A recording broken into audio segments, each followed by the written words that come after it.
Daniel, chapter 1.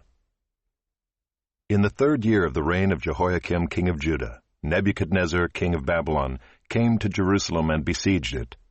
And the Lord gave Jehoiakim king of Judah into his hand with some of the vessels of the house of God. And he brought them to the land of Shinar, to the house of his God, and placed the vessels in the treasury of his God.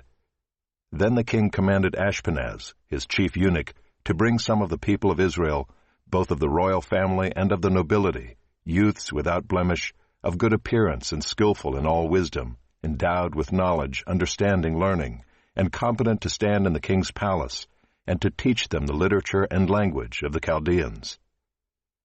The king assigned them a daily portion of the food that the king ate, and of the wine that he drank. They were to be educated for 3 years, and at the end of that time they were to stand before the king.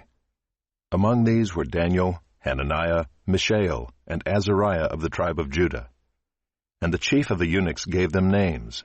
Daniel he called Belteshazzar, Hananiah he called Shadrach, Mishael he called Meshach, and Azariah he called Abednego. But Daniel resolved that he would not defile himself with the king's food or with the wine that he drank. Therefore he asked the chief of the eunuchs to allow him not to defile himself.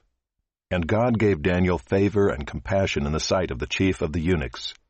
And the chief of the eunuchs said to Daniel, I fear my lord the king, who assigned your food and your drink, for why should he see that you were in worse condition than the youths who are of your own age? So you would endanger my head with the king. Then Daniel said to the steward whom the chief of the eunuchs had assigned over Daniel, Hananiah, Mishael, and Azariah, Test your servants for 10 days. Let us be given vegetables to eat and water to drink. Then let our appearance and the appearance of the youths who eat the king's food be observed by you, and deal with your servants according to what you see. So he listened to them in this matter, and tested them for 10 days. At the end of 10 days it was seen that they were better in appearance and fatter in flesh than all the youths who ate the king's food. So the steward took away their food and the wine they were to drink, and gave them vegetables. As for these 4 youths, God gave them learning and skill in all literature and wisdom, and Daniel had understanding in all visions and dreams. At the end of the time when the king had commanded that they should be brought in, the chief of the eunuchs brought them in before Nebuchadnezzar.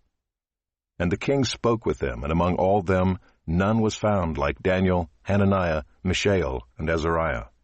Therefore they stood before the king, and in every matter of wisdom and understanding about which the king inquired of them, he found them 10 times better than all the magicians and enchanters that were in all his kingdom. And Daniel was there until the 1st year of King Cyrus.